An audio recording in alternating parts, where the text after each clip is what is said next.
Scepticisme scientifique, le balado de la science et de la raison. Je suis votre hôte Jean-Michel Abrassard. Et aujourd'hui, je suis avec une invitée qui est Si c'est faux, de la chaîne qui porte le même nom. Donc, le nom complet de la chaîne, c'est Si c'est faux, mais peut-être que c'est vrai.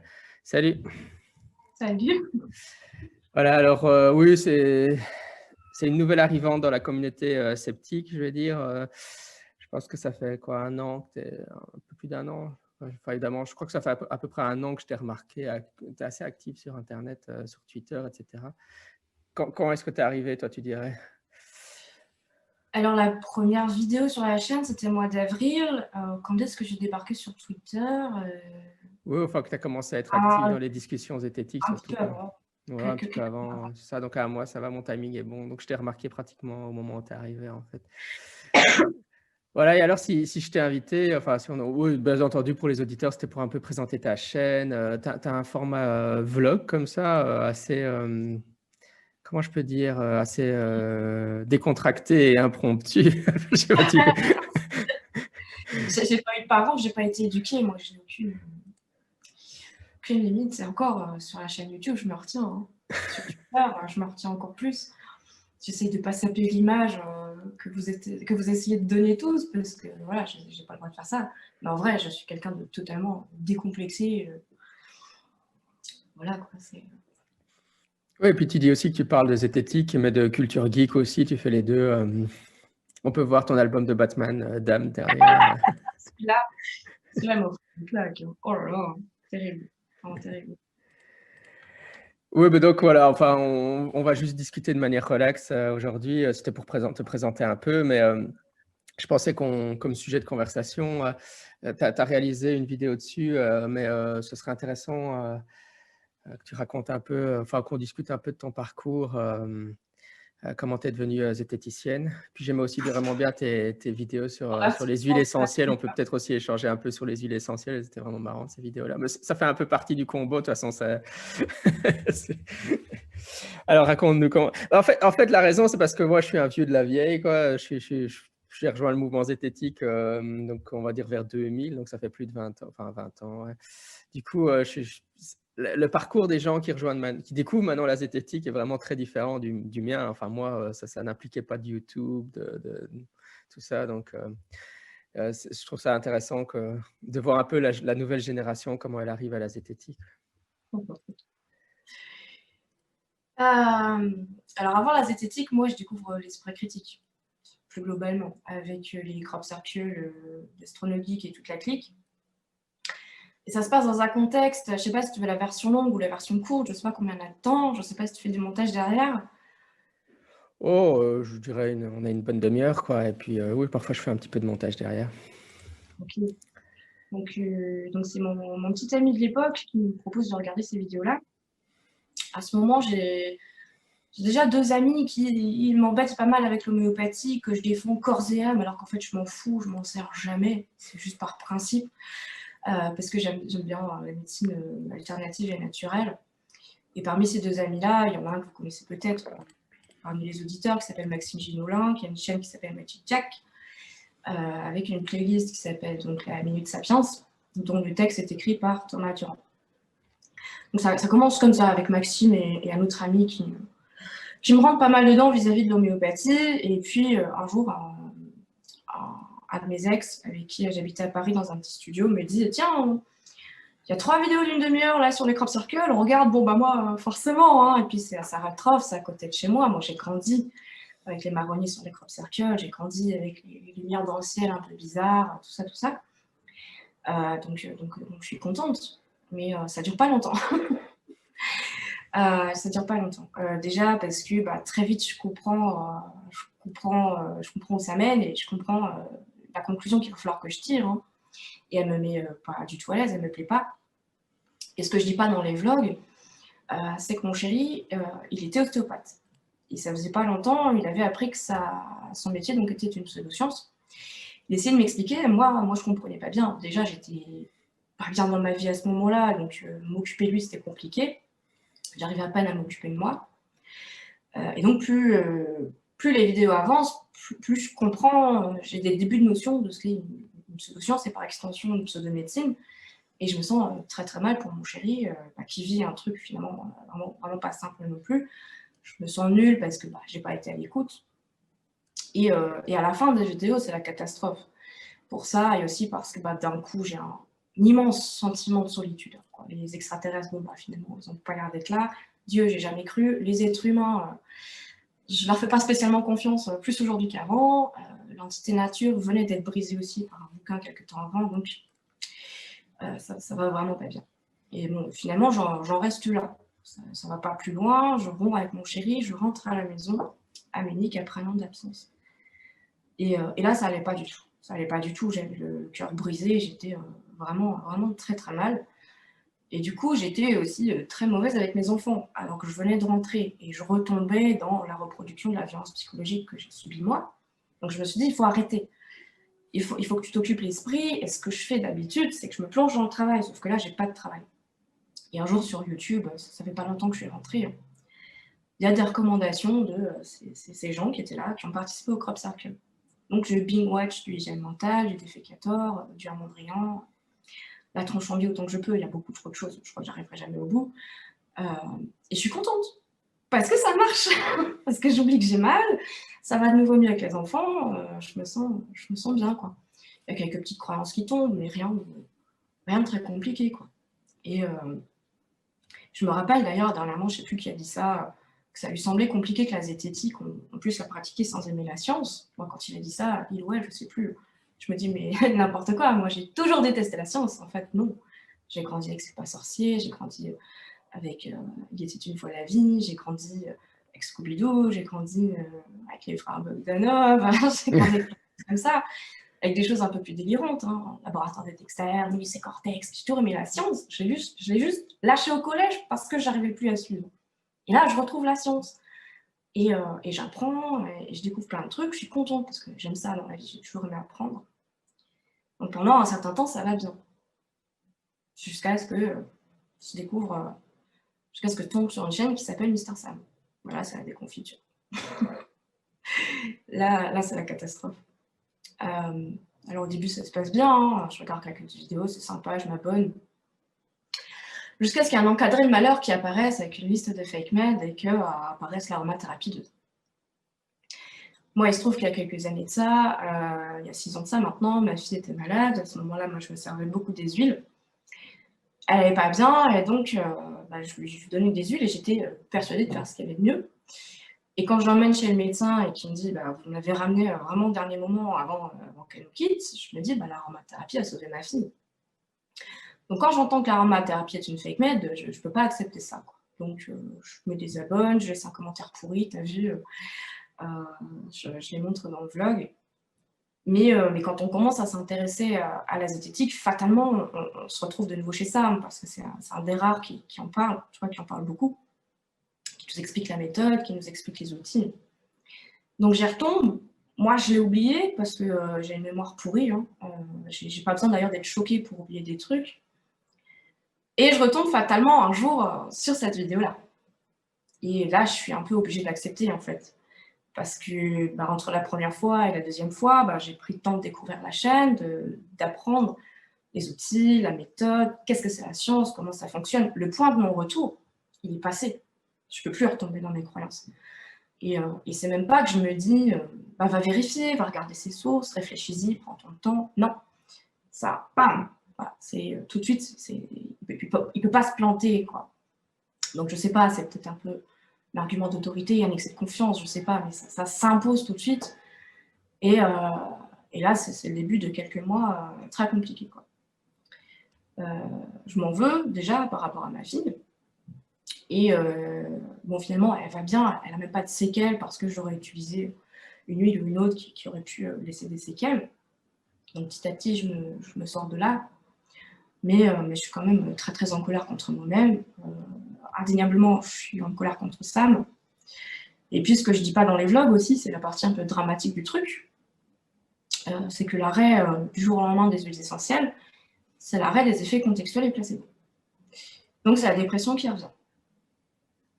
C'est le retour de la violence psychologique envers mes enfants, c'est le retour de motivation pour rien, c'est la prise de poids, c'est le mal-être total, quoi. Et ça va jusqu'à un jour où ça va tellement mal. Trigger warning, attention les gens, j'ai mes antidépresseurs en une vingtaine. Et je me dis, je vais arrêter parce que ça va pas. Et finalement, c'est mon ex-mari qui s'arrête. Bon, depuis, je suis prise en charge, ça va beaucoup mieux. Tout va bien, vous en faites pas. Mais ouais, le coup de l'aromathérapie est une fake med, ça a eu des conséquences sur ma vie privée qui ont été compliquées à gérer ensuite. Mais aujourd'hui, ça va bien. Et ça va tellement bien que je me suis dit, bah, je vais rejoindre le Move, je vais faire une chaîne YouTube et puis je vais sensibiliser les gens pour que la même chose n'arrive pas les concernant. Grosso merdo, voilà l'histoire. Ouais, non, j'avais trouvé ça intéressant parce que c'est vrai que, mis à part évidemment l'aspect découvert du scepticisme ou de la zététique via YouTube, typique de la nouvelle génération, évidemment, c'est vrai que tu décris super bien les. Enfin, bon, évidemment, souvent, quand j'ai des personnes que j'interviewe, on se demande est-ce que tu as toujours été sceptique, etc. C'est vrai qu'ici, je pense que tu l'as clairement dit que ce n'était pas ton cas. Ah, tu sais, ça, je te parlais de Scooby-Doo, c'est peut-être bateau ce que je vais dire, hein. Mais moi, ça ne me gênait pas qu'à la fin, en fait, c'est pas des fantômes, qu'il y ait une explication, disons, plus rationnelle, plus scientifique. Quand je regardais C'est pas sorcier et que, bah, en fait, Jamie ou Fred expliquaient un truc et que c'était pas ce que je croyais, ça me posait pas un souci, hein. Au contraire, moi, je sais pas ce qui a fait qu'avec l'âge, je refuse d'entendre un autre discours. Parce que j'ai grandi dans une famille de têtes de nuls, hein. Je suis une tête de nulle, une entêtée. Je sais pas. Mais clairement, petite et ado, c'était pas un souci. D'ailleurs, quand j'allais à la bibliothèque, c'est un endroit où je passais beaucoup de temps, je revenais rarement sans un magazine de sciences, où régulièrement, je lisais des trucs qui n'allaient pas du tout dans mon sens. Et c'était pas un problème. Mais quelque chose a dû changer avec l'âge, quoi. Oui, et toi, tes plus grandes croyances, donc c'était le phénomène OVNI, l'aromathérapie, je pense. Il y en avait d'autres ou bien avant? Alors, phénomène OVNI, les crop circles surtout, et puis je pensais qu'ils étaient peut-être sur Terre. Mais si tu veux, les complots, enfin la théorie des anciens astronautes, par exemple, ça m'intéressait beaucoup, mais je trouvais ça un peu comme un roman. J'ai longtemps cherché, je ne l'ai jamais trouvé. Je lis là maintenant Le Matin des magiciens. Le temps de lire parce que c'est un pavé. Mais au-delà de ça, non. C'était vraiment les crop circles qui me passionnaient. J'avais un Skyblog sur le sujet à l'époque, je ne l'ai pas retrouvé. Mais je suis sûre qu'il est encore en ligne, parce qu'un autre blog que j'avais à l'époque, un blog militant, encore là. Donc, normalement, il n'y a pas de raison. Mais voilà, les grosses théories, les reptiliens, ce genre de choses-là, c'était pas trop mon délire, quoi. Au-delà de ça, à ce moment-là, des croyances, j'en ai pas tellement, en fait. J'ai jamais cru en Dieu. J'ai pas grandi avec une famille non plus spécialement complotiste ou dans des fake mails, tout ce genre de choses-là. C'est vraiment les croyances, je me les suis faites toute seule, quoi. Je suis tombée dedans toute seule. Ouais, c'est intéressant. Qu'est-ce qui t'a trigué particulièrement par rapport au crop circle? En fait, c'est un profil que je rencontre pas tellement, en fait. Souvent, les gens s'intéressent aux ovnis et puis bon, les crop circles, c'est un peu un sujet périphérique comme ça. Mais c'est vrai que dans les milieux New Age, etc., on trouve des gens dans les crop circles. Enfin, c'est ce qu'on voit dans certaines vidéos. Sont vraiment enfin, je veux dire, le centre d'intérêt principal. Mais qu'est-ce que tu trouvais particulièrement intriguant avec les crop circles? Alors déjà, moi, je suis pas une grande fan d'art. Je suis très sensible à la peinture, au dessin, ce genre de trucs-là. Par contre, les crop circles, je trouvais ça magnifique. Et surtout, l'argument principal, c'était ça peut pas être fait par des humains. N'y ayant jamais mis les pieds alors que j'aurais pu, j'ai pas pu constater par moi-même. Bon, même si je l'avais fait, parce que j'aurais pu capter que j'étais dans le tort, j'en sais rien. Et voilà, c'était vraiment ce côté parfait, géographique. Je me disais, c'est pas possible, on peut pas faire ça avec quoi d'ailleurs, j'en savais rien à l'époque. Et l'année prochaine, si tout va bien, qu'on est vacciné et qu'on peut bouger, c'est moi qui vais en faire un. ça va être pas mal. Ouais, c'était vraiment ça. C'est trop parfait, c'est trop beau. On peut pas avoir fait ça nous-mêmes, quoi. Mais d'un autre côté, l'option, la soucoupe volante, elle vient, elle imprime le truc et elle repart, j'y croyais pas. Je savais pas comment c'était fait. Mais cette option-là, j'y croyais pas trop non plus. Donc j'étais un petit peu Je ne savais pas comment ils étaient faits, mais ce n'étaient pas des humains. Ça, pour moi, c'était clair. Clair et net. Bah, c'est vrai que c'est beau, hein, les crop circles. Enfin, il faut je trouve, enfin, il faut reconnaître. Enfin, je dis toujours, il faut rendre à César ce qui est à César. C'est vrai que là, il y a des, il y en a qui sont moches, hein, mais bon, mais il y en a qui sont vraiment magnifiques. Dans les personnes qui réalisent, les artistes qui réalisent ça, il y en a qui ont vraiment du talent pour faire ce genre de choses. Moi, il faut regarder, hein. Régulièrement, je suis sur Google, sur mon autre moteur de recherche, je vois s'il y en a de nouveaux, à quoi ça ressemble. Puis comme en plus, j'aimerais bien en faire un avec une bande de copains, ces quatre. On essaye de s'inspirer un petit peu, de trouver quelque chose qui pourrait être sympa à faire, quoi. On veut essayer de faire quelque chose de nouveau, hein. Alors, on va pas en faire des vidéos, c'est vraiment pour le fun. On fera ça des tours d'un week-end, juste pour nous. Mais ouais, moi, j'ai toujours trouvé ça, waouh, complètement magnifique, quoi.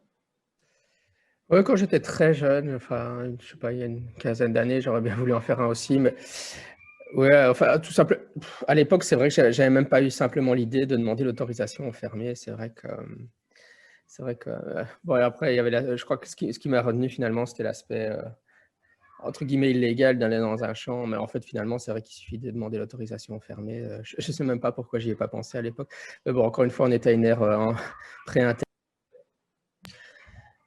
Mais ouais, non, j'en ai jamais fait. Mais par contre, je suis allé en visiter un. C'était en Belgique il y a quelques années, je ne sais plus exactement, 4-5 ans. Il y en a eu un à Waterloo, qui était visible d'ailleurs depuis la butte du Lion. Et donc, j'ai eu l'occasion d'aller dans un des crop circles. Quand je dis 4-5 ans, ça doit même être plus que ça. Je ne sais vraiment plus quand ça date. D'ailleurs, c'était dans les critères du CNIGU d'identification des crop circles. Hein. Enfin, pour l'explication que c'est des humains, ils vont les mettre à un endroit où ils sont visibles. Là, franchement, c'était vraiment flagrant vu qu'ils s'étaient mis. Le seul endroit dont on pouvait le voir, c'était du haut de la butte du Lion. C'est vrai que sinon, on devait être dans le champ pour le voir. Ouais, non. Mais aussi, oui, donc, mais tu l'as déjà évoqué, ce qui est intéressant dans tes témoignages, c'est les souffrances liées au changement d'opinion, ou je sais pas, j'ai envie de dire de paradigme. Chez toi, ça a été, ouais, je pense qu'on le vit tous à des degrés plus ou moins, évidemment. Finalement, tous les changements d'opinion assez forts. Enfin, même moi, même après la découverte de la zététique, j'ai changé d'opinion sur certaines choses, entre autres la parapsychologie, des choses comme ça. Et c'est vrai que tous les changements d'opinion, bah forcément, ça peut être plus ou moins difficile, surtout quand on a exprimé publiquement des opinions sur un sujet. Mais on regrette. Mais après le véganisme, moi, l'esprit critique, j'ai encore choisi le bon truc, hein, pour bousculer les gens et leurs idées, hein. Voilà, moi, je sais que je vais passer quelques années là-dedans, et puis qu'ensuite, j'irai chercher un autre combat. Je me connais. Quand j'aurai fait mon temps avec l'esprit critique et la zététique, j'irai faire autre chose. Mais je me connais, j'irai encore chercher le dernier truc qui fait parler et qui me semble intéressant à défendre. Et ouais, je sais pas, j'ai ce côté, j'aime bien les choses compliquées. Je sais pas. Ouais. Et ouais, enfin, je sais pas, comment t'as des conseils ou pour les gens qui vont dans un changement d'opinion assez fort, comme tu l'as vécu, et qui ont un peu de souffrance psychologique associée à ça? Restez dans vos croyances et évitez les vidéos avec des encadrés. Non, des conseils pour les gens qui, oh là, je sais pas, sincèrement, j'ai une expérience beaucoup trop atypique, disons, pour, je sais pas, prenez votre temps, j'ai envie de dire, hein. Prenez votre temps, écoutez vos émotions, hein, et essayez d'être rationnel, évidemment, mais écoutez-vous, avancez à votre rythme, petit à petit, déconstruisez-vous petit à petit à votre rythme, et évitez autant que se peut de faire des choses très, très brutales qui vont d'une part vous ralentir et d'autre part pas vous faire du tort, ce qui ne va pas faciliter les choses, quoi. Moi, je ne vais pas dire que je regrette la façon dont ça s'est passé pour moi, mais si j'avais pu faire ça moi-même de mon côté tranquillement, par exemple, j'aurais peut-être pu savoir que les placebos auraient pu continuer à fonctionner, j'aurais pu prendre le temps de voir quelles huiles essentielles fonctionnent, parce qu'il y a une aromathérapie scientifique qui fonctionne, mais ce n'est pas une aromathérapie qu'on peut laisser comme ça au grand public, quoi. Déjà l'aromathérapie qu'on a là, grand public, c'est beaucoup de bullshit. L'automédication, c'est compliqué, parfois il y a des problèmes. Alors celle-là, c'est pas possible, quoi. Donc prenez votre temps, écoutez-vous et informez-vous à votre rythme, quoi. Mais soyez honnête dans votre démarche aussi, sinon...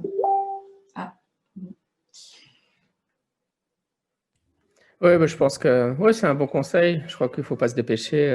Après, est-ce que les changements d'opinion sont brutals?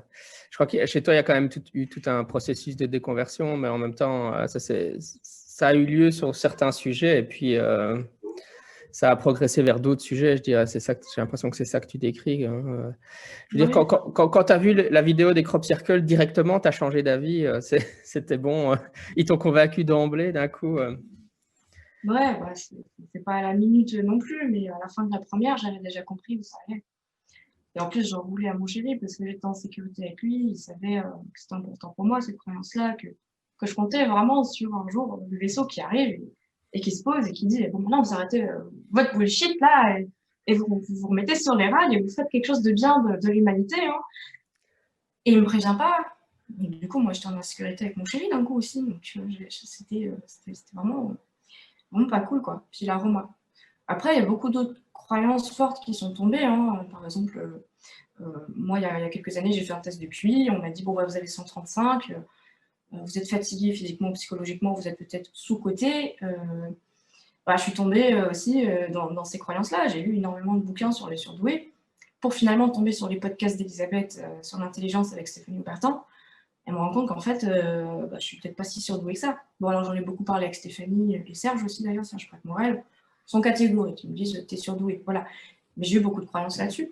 Et ça, c'est quelque chose que j'aborderai l'année prochaine, je pense, sur ma chaîne. Il va me falloir du temps pour regarder de plus près scientifiquement ce qui se dit, ce qui se dit pas. J'ai vu la conférence de Nicolas, voilà, Govik, Gauvry, ouais. Surdoué ordinaire. Mais là, ça allait, c'était pas grave. Même on m'aurait dit, en fait, t'es pas surdoué, t'as 110 de QI, ça aurait pas été grave. Hein. Donc il y a des croyances, ça se fait tranquillement et c'est pas un souci. J'ai d'autres gros clichés qui sont tombés. Hein. Le coup des ninjas qui n'existent pas. Les ninjas, c'est une partie de mon enfance. Hein. J'ai toujours beaucoup aimé les ninjas et puis le roi dans les comics de DC, de Marvel, il y a aussi beaucoup de ninjas. J'ai toujours kiffé ça. J'ai un sabre là-haut, c'est pas le mien, c'est celui de mon ex-mari, mais j'y tiens comme s'il était à moi. Là, si tu veux, ça m'a fait un coup. J'étais pas contente parce que c'est une part d'enfance brisée, quoi. Encore qu'on casse mes croyances, c'est une chose, mais qu'on touche aux peu de choses cool qu'il y a dans mon enfance, j'étais là. Oh, mais qu'est-ce que vous racontez les deux là? Ça va pas ou quoi? Non, voilà, il y a des choses qui passent bien, il y a des choses qui passent moins bien. Quand on ne peut pas contrôler, de toute façon, on n'a pas le choix. C'est où on prend en main et puis on se sort de là où on est, des difficultés dans lesquelles on s'est mise, soit on se ramasse la gueule. Hein. Ouais, moi-même, je ne me suis jamais fait tester pour le QI. C'est marrant parce que j'ai fait la psycho, mais j'ai pas... J'ai fait passer le test de QI. Ça faisait partie des devoirs qu'on devait faire une fois, mais je ne l'ai jamais fait moi-même. Donc, et en fait, ça ne m'intéresse pas tellement. Donc, c'est le monde des gens des surdoués, c'est un monde assez fascinant. Enfin, je veux dire, je trouve ça toujours assez étonnant, les gens qui font partie des groupes comme Mensa, etc., enfin, comme Serge Pratt-Morel et d'autres. Moi, je ne suis pas trop là-dedans, je m'en fous. En fait. C'est vrai que c'est assez étonnant. James Randi avait d'ailleurs il faudrait que je la retrouve, une citation assez... Qu'est-ce qu'il a dit encore, James Randi? C'est bon, James Randi, il avait une citation sur Mensa. Attends, je vais voir si je la retrouve assez... C'était quoi? People who are smart get into Mensa, people who are really smart look around and leave. Donc les gens qui sont intelligents rentrent dans Mensa, donc qui est une organisation pour les surdoués, et puis les gens qui sont vraiment très intelligents regardent autour d'eux et partent.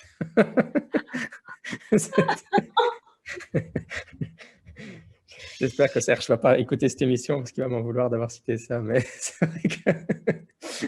un sacré guerrier, ce Randy là.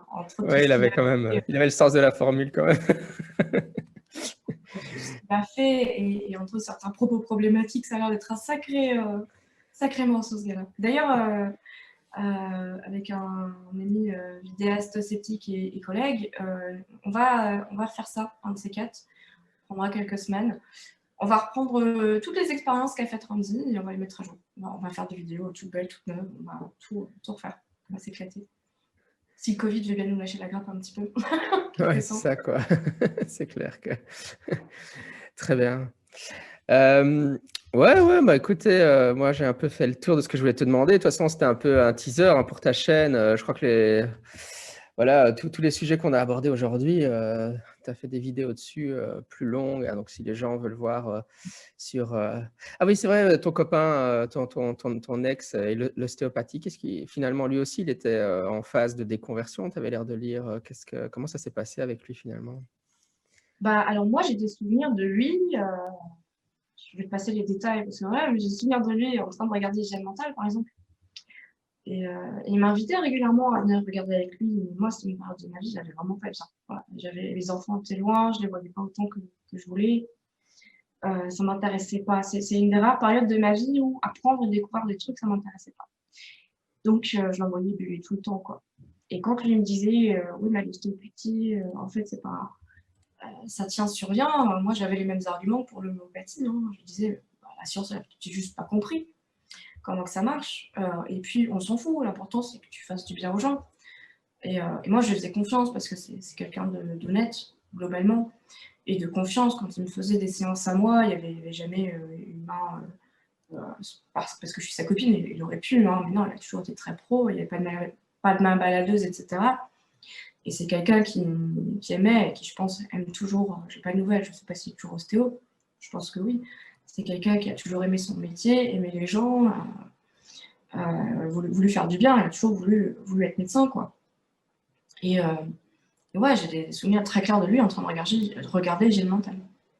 Donc lui, il a connu tout ça avant moi.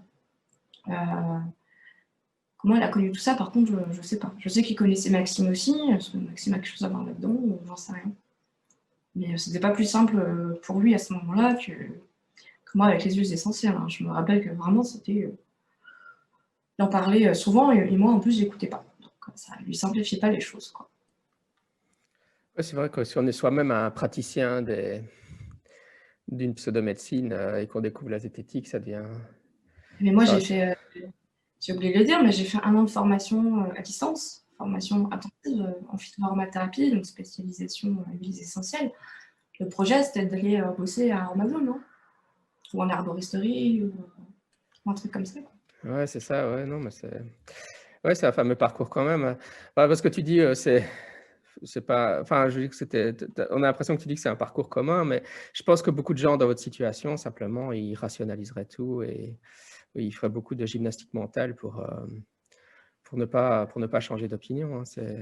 Finalement, Ouais, c'est pratiquement, j'ai l'impression que c'est pratiquement un miracle que tu en sois revenu. Hein, mais... miracle, voilà, je vais encore passer pour la présidente du fan club, hein, mais miracle, il s'appelle ça, non? Il n'y a pas photo. Hein.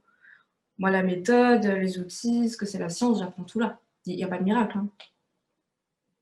J'ai bûché parce que la zététique m'intéressait et il se trouve qu'un jour, la vérité claque et je ne peux pas revenir en arrière sur mes croyances parce que j'ai acquis la méthode et les outils, quoi. Donc, c'est impossible. Même si j'avais voulu, j'aurais pas pu.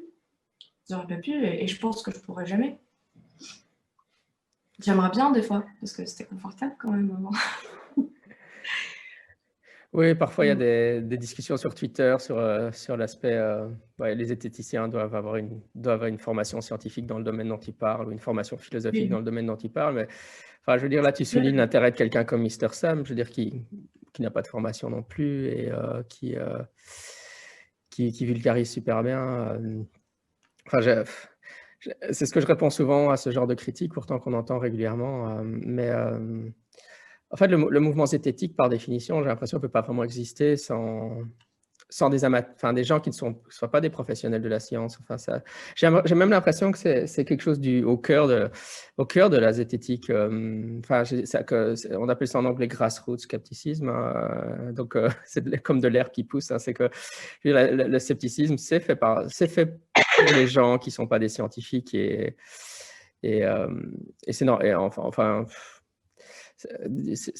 comment dire, naturellement, dans la communauté sceptique, je pense qu'il y a des gens qui doivent sortir, apparaître et qui ne sont pas formés, qui ont pas un doctorat en biologie ou en que sais-je, et qui en parlent quand même. Enfin, du coup, ce genre de critique, ça me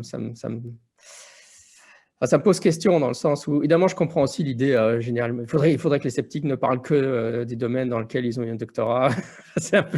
Mais en fait, si on dit ça empêche l'existence du mouvement complètement. Quand le mouvement est impossible, on peut pas. Évidemment, ça empêcherait probablement qu'on fasse des erreurs, pas forcément. Et encore, hein, je dis, parce qu'il ne faut pas non plus sacraliser les doctorats. Hein. C'est pas parce que tu as un doctorat dans un domaine que tu ne peux pas raconter des bêtises dans ce domaine. En couple depuis 10 ans avec un chercheur. Oui, parce que le plus merveilleux dans cette histoire, je ne l'ai pas dit, c'est que je suis mariée à un mec qui est en thèse, qui finit sa thèse, qui a son doctorat avec la meilleure mention en plus, avec la mention summa cum laude. Jérém, après, il a fait un postdoc.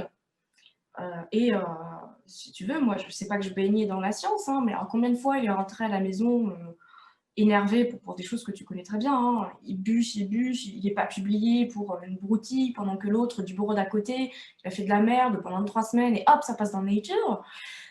Voilà, et puis l'histoire des prix aussi pour publier, pour accéder aux articles, ça l'a rendu tellement malade à un moment que lui et un collègue, ils ont créé leur propre revue dans leur domaine qui s'appelle Volcano. Donc ça lui rajoute du travail en plus de la recherche et en plus de l'enseignement. Mais quand moi je commence, bon encore les complots, tout ça, qui réagissent pas, à la limite on s'en fout. Mais quand je commence avec les fake meds, lui il réagit pas. Hein. Ben, c'est pas son domaine, il y connaît rien tout simplement.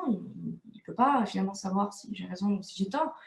Et puisque il y a pas de problème avec les enfants, personne n'a l'air d'être en danger, il me laisse partir dans mes délires. Pareillement, lui, moi j'ai pas de problème. J'ai pas de problème avec la foi en Dieu, j'ai un problème avec ce que la religion fait de la foi. Mais j'ai pas de problème avec les gens qui croient en Dieu. Mon ex-mari, lui, par contre, les gens qui croient en Dieu, il est totalement intolérant, il ne supporte pas, quoi. Mais il me laisse quand même dans mes délires dans ma croyance, pardon, avec l'entité terre, etc. Il s'en mêle pas, quoi. Je suis tombée dans tous ces trucs-là. En même temps, on n'a rien un chercheur qui passe son temps dans un laboratoire, en plus, à faire exploser des cailloux. Ouais, c'est vrai, on oublie souvent ça. Enfin, c'est souvent l'aspect un peu justement militant, c'est les zététiciens et les sceptiques. Ça, c'est vrai que mon épouse, bon, moi, si elle me pose des questions, je lui réponds quand même assez clairement ce que je pense. Enfin, j'essaie d'être bienveillant, évidemment, mais et puis bon, elle sait que je m'intéresse à ces sujets-là et que je suis docteur, donc si elle a un doute, elle va quand même me poser la question. Elle va quand même. Mais c'est vrai que c'est compliqué. Hein, voilà, c'est pas. Très souvent, très souvent, il me dit, tu me fais chier avec ta zététique de merde. Hein. Et un jour, il m'a dit, attention à la vulgarité, il m'a dit, tu te sens pipissé avec ta zététique, là. Parce qu'il m'avait donné un argument sur je sais pas quoi, et moi, je lui avais dit, écoute, j'entends ton argument, mais t'as pas la version sans appel à la nature, parce que bon, c'est moyen. Ça lui a pas plu. Et avant, c'était lui le spécialiste un peu en sciences. Maintenant, on est deux. Et des fois, il aime pas. Parce que des fois, je lui casse aussi ses clichés à lui et il n'aime pas. Et lui, il a besoin de beaucoup plus de temps que moi. Et surtout, je sais pas s'il y a un côté sexiste ou il pensait que j'étais une cruche, j'en sais rien, mais pendant des années, quoi que je lui dise, c'était pas vrai.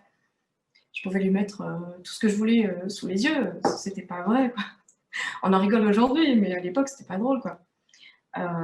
Mais quand quelqu'un dehors, un collègue, lui disait la même chose, là, d'un coup, c'était vrai. Il n'y avait même pas besoin d'aller vérifier. C'était vrai. Voilà, son collègue l'a dit. Moi, j'ai dit ça vaut rien.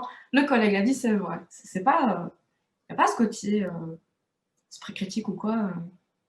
Je sais pas pourquoi il était comme ça. Maintenant, c'est plus simple. Maintenant, quand je lui dis des trucs, je l'écoute, il m'écoute, et inversement, quand il me dit des choses, je l'écoute. Mais quand je lui dis, là j'ai peur qu'il y ait un biais, là j'ai peur qu'il y ait un sophisme, là j'ai peur que juste t'aies pas compris, ou que tu m'expliques mal, ou quoi que ce soit, il n'aime pas. Il n'a pas plus de patience que moi d'ailleurs pour expliquer les choses aux gens. Oui, d'ailleurs, c'est vrai que je m'étais fait la réflexion, tu utilises le mot zététique et c'est vrai que parfois, dans la communauté, il y a toujours des débats autour de quel terme utiliser, scepticisme, zététique, rationalisme, etc. Et ouais, c'est vrai que finalement, enfin, moi, je l'utilise dans les zététiciens en herbe, même sur Twitter. J'utilise le hashtag zététique. Mais bon, il y a l'idée qui traîne dans la communauté que finalement, zététicien, c'est en train de devenir une insulte chez les gens qui n'aiment pas la zététique. Et que... Mais sans mentir, j'ai arrêté de le faire parce que ça me rendait folle. Va sur Twitter, va dans la loupe et tape zététicien. C'est une cata. C'est une... c'est mon ex-mari qui m'appelle quand on parle de loup. Je ne rappelle plus. Ah, mon fou, là, je ne peux pas. Mince, comment j'éteins? Il va rappeler. Ouais, c'est un truc que j'ai arrêté de faire. Enfin, que je fais de moins en moins. Et aussi, surtout, j'arrête de répondre parce que quand tu tapes zététicien ou zététique dans la loupe de Twitter, c'est affreux. C'est horrible ce qu'il dit. On est des monstres pour les gens. On est dans des croyances, ce qui quelque part n'est pas forcément totalement faux. Hein. Enfin, pour ma part, j'ai choisi de croire à la science plutôt que d'autres choses. Mais est-ce que mon choix est forcément rationnel? Est-ce que c'est pas une croyance finalement que la science me rapproche des faits? J'en sais rien. Moi, j'en suis là dans mes réflexions en ce moment.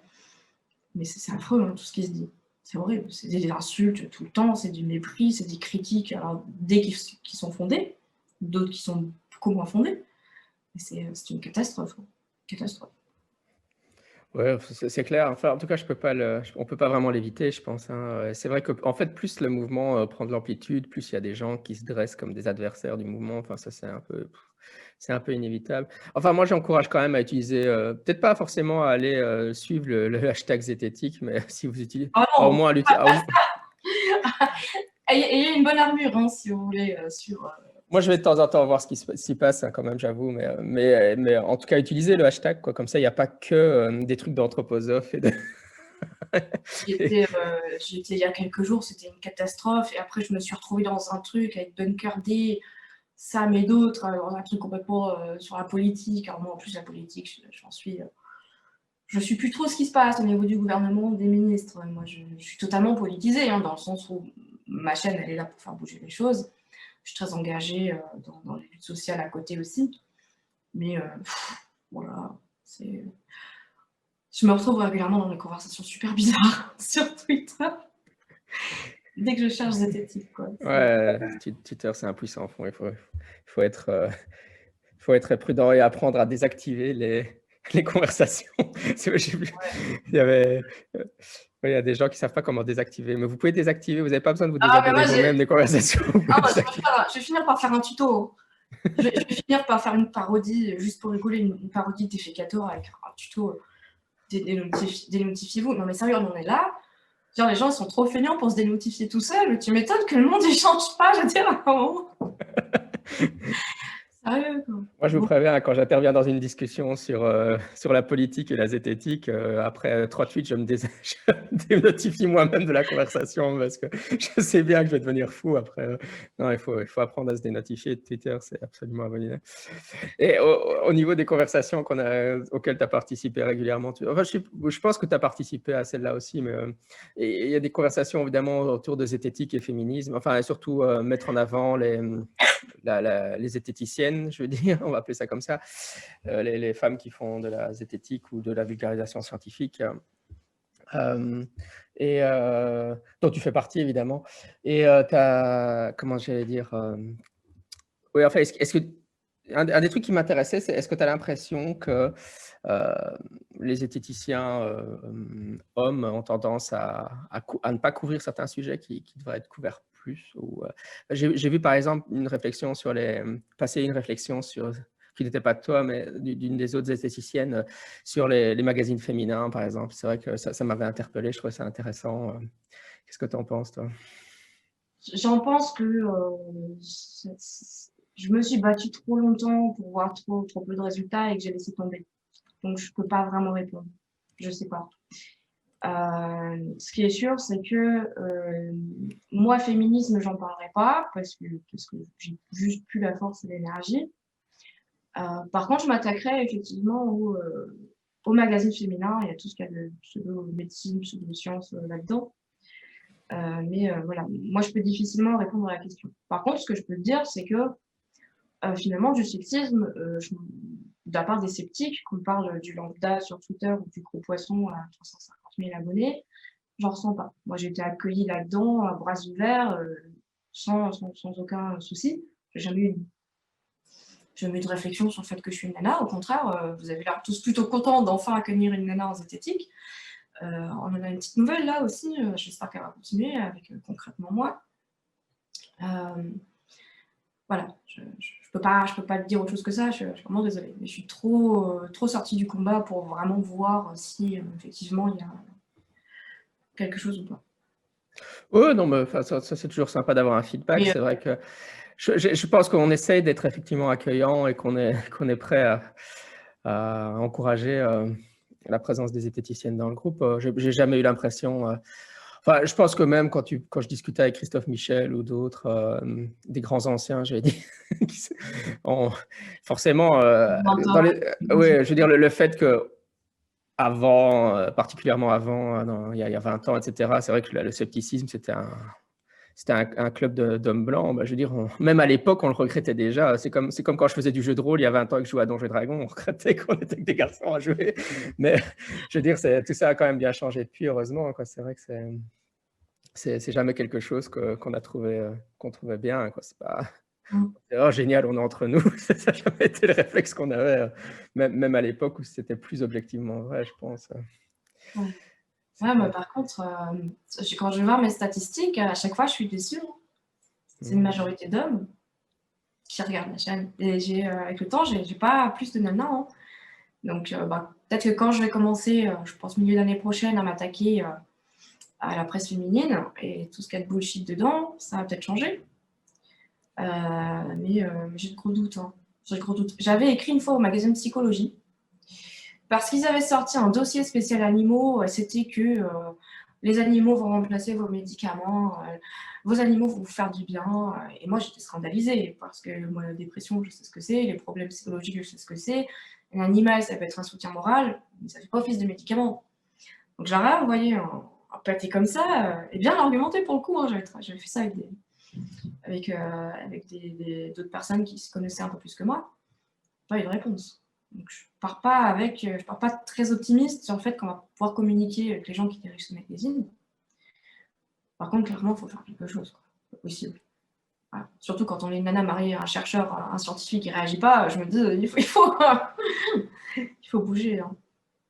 C'est vrai que forcément, moi, j'ai jamais lu de magazine féminin, à part quand je suis chez le dentiste ou dans la salle d'attente des docteurs où jette un œil, mais c'est vrai que ça a l'air catastrophique. Les rares fois de ma vie où j'ai lu des magazines féminins, c'est quand j'allais chez ma grand-mère. Elle lisait Gala et d'autres trucs comme ça. Je prenais le magazine, j'allais à la page astrologie, je regardais, je me marrais, et puis je retournais vaquer à mes activités de lycéenne. Voilà quoi. Moi, de toute façon, d'une manière générale, la presse féminine, le people, tout ça, ça n'a jamais été mon truc.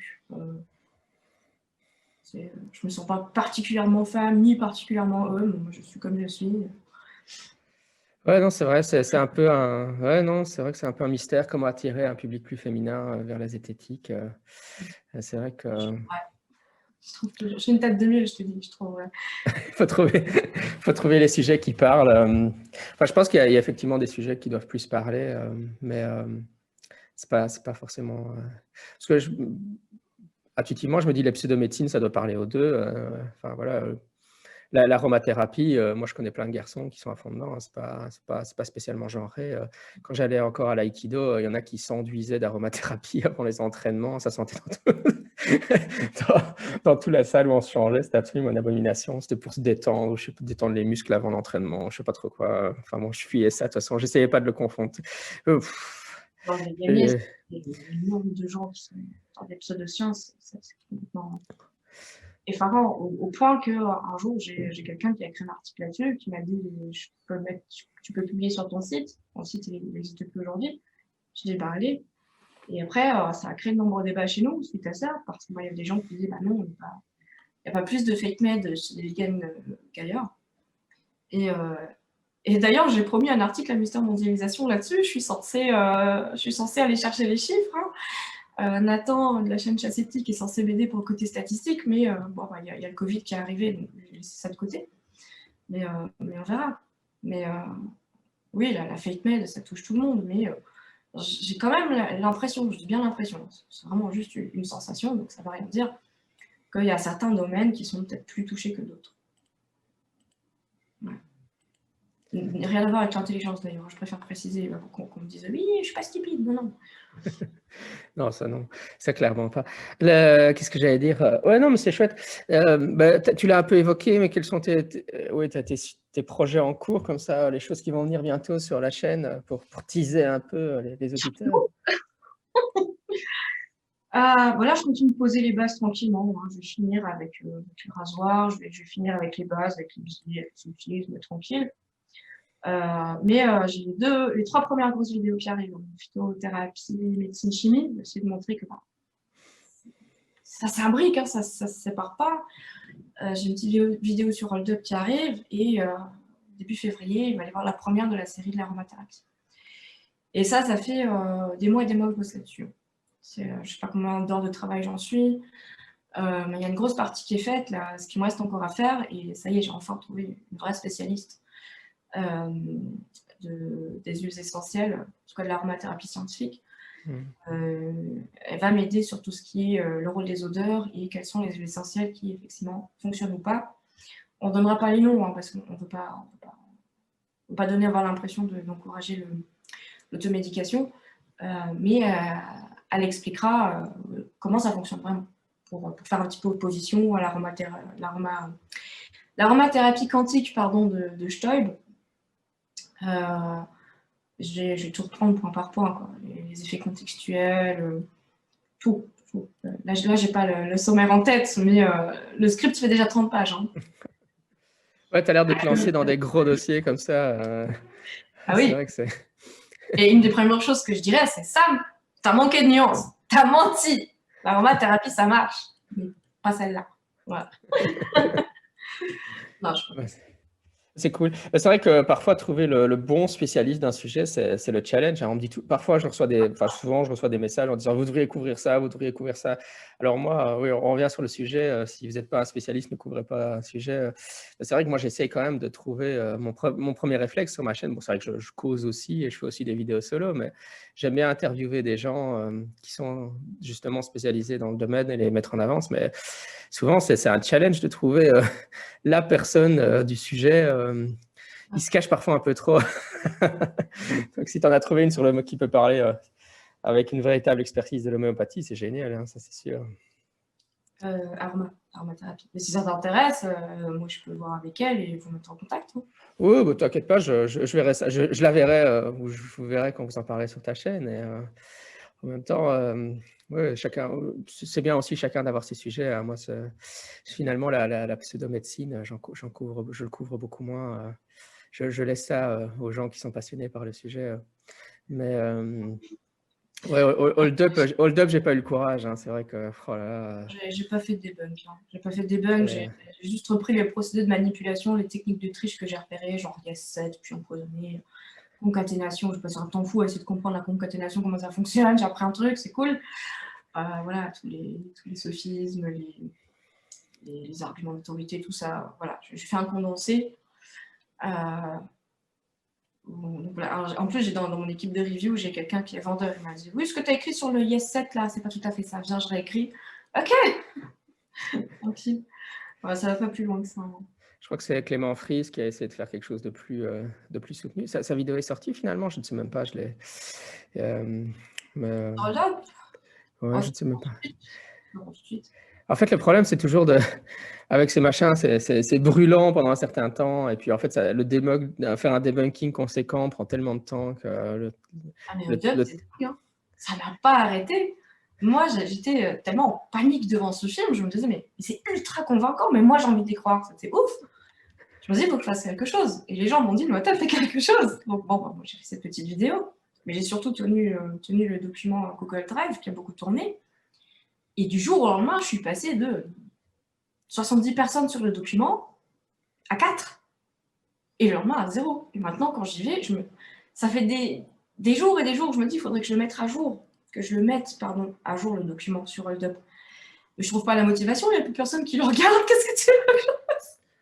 Ah, c'est vrai que... Mais je le ferai quand même à l'occasion, quand même. Ne serait-ce que pour finir le travail, parce qu'à un moment ou un autre, je sais que ça va me travailler et que je le finirai.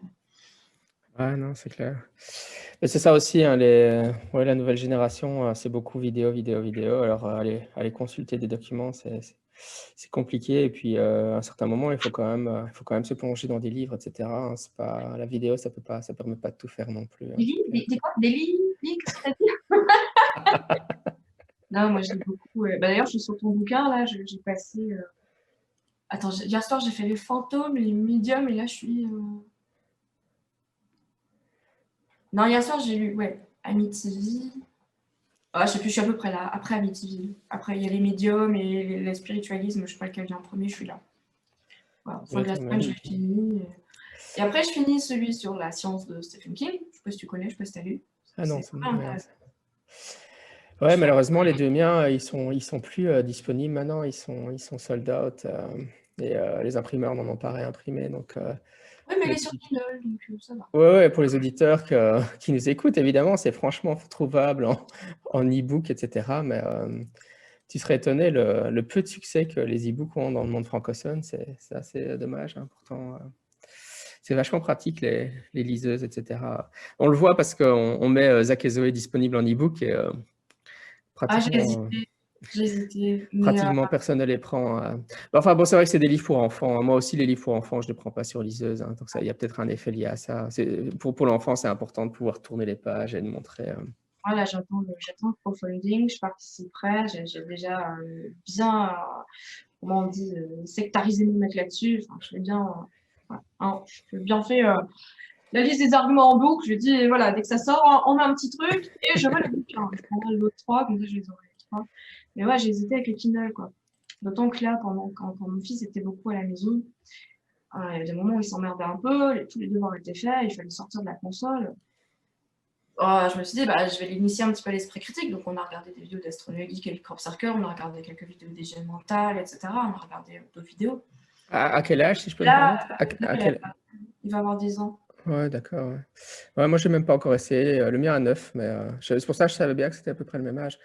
Mais il n'a pas encore... je n'ai pas encore essayé de lui montrer des vidéos de sceptique. Tu es plus hardcore que moi, je crois. Il aime bien les vidéos du Crop Circle. Il aime bien l'hygiène mentale aussi, mon fils. Étrangement. J'aurais cru qu'il n'aimerait pas, mais en fait, il aime bien. Mais ouais, du coup, là, pendant cette période-là où je l'avais beaucoup à la maison, j'ai hésité. Hein. Je me suis dit, bon, tu les prends sur Kindle, au pire, tu peux toujours les racheter version papier après. Bon, finalement, je dis non, j'attends le crowdfunding et je prends les bouquins. Voilà quoi. De toute façon, on avance super bien. Hein, donc, je crois que Marius est en train de dessiner le 2e chapitre. Donc, le crowdfunding, définitivement, en janvier, il arrive. Hein. Une fois que c'est lancé, c'est lancé. Hein. Ça arrivera plus vite que les vinyles. Voilà. Ah oui, c'est vrai, les vinyles de Mr. Sam. J'en peux plus, moi. Là, j'ai ma machine qui commence à s'ennuyer, là, en tourne-disque. Ouais. Allez, super, on est arrivé à mon temps limite, je pense. En tout cas, on a couvert plein de trucs, donc voilà. J'espère que les auditeurs, enfin, je pense que les auditeurs qui ne te connaissaient pas, il faut avoir que tu aies un peu plus d'abonnés sur ta chaîne quand même, hein, parce qu'on va augmenter tes abonnés. Hein. Vrai que... Je ne suis pas spécialement prête pour ça. Hein. Moi, Clément m'a dit plusieurs fois, viens, on fait le mental tube. Je lui ai dit, non, je ne suis pas prête. Je suis pas prête. Là, j'ai Hayden, le père d'Hayden, qui m'a invité à un truc sur l'esprit critique, là, en juin, je crois, quelque part en France. Je n'ai pas encore tout à fait dit oui, hein. Je ne suis pas prête. Hein. Je ne suis pas prête à venir vous voir en vrai. Je ne suis pas prête à augmenter le nombre d'abonnés. Hein. Je prends mon temps. C'est aussi parce que je dois être un peu plus sûre de moi là-dessus. Bon, là, je les prends. Hein. Je les prends, ça va. En ce moment, ça va bien. Oh, t'inquiète, ma chaîne, elle est très raisonnable. Là, comparée, si tu passes chez Mr. Sam, là, ça va. Là, tout d'un coup, tu vas te choper 3000 membres en plus. Mais avec ma petite chaîne, tu n'auras pas cet effet-là. Hein. Mais si tu vas chez Mr. Sam comme ça, là, c'est sûr. Là, on m'a invité à faire un live. Je ne sais plus avec qui d'ailleurs. J'ai dit non. Je ne suis pas prête. Vous rigolez ou quoi? Non. pas prête. Il va falloir attendre un peu avant que vraiment je rejoigne le Move à fond, que je rejoigne en conférence, en colloque, en live, tout ça, quoi. Allez, bah écoute, on se fait joyeux Noël, parce qu'on enregistre ça juste avant, la veille de Noël. Ça reviendra sur la chaîne dans 3 semaines, probablement, avec mon délai habituel. Mais voilà, comme ça, on dévoile tout des coulisses aux auditeurs. Et on reste en contact. Hein. Ouais, bien sûr. De toute façon, dès que j'ai fini ton bouquin, j'ai une liste de questions déjà, là. Ça va, on fera le retour, enfin l'inverse pour les réponses sur le paranormal, c'est cool. Très bien, bah écoutez, je fais mon outro. Scepticisme scientifique, c'était Scepticisme scientifique, le balado de la science et de la raison. J'étais votre hôte, Jean-Michel Abrassard. J'étais avec Si c'est faux, donc vous tapez dans YouTube Si c'est faux et comment est-ce qu'on trouve C-Y-S-S-E-E-P-H. Oui, parce que l'orthographe est un peu particulière, mais vous la trouverez comme ça. Et ouais, à une prochaine. Bye bye. Bye bye. Ciao. Merci.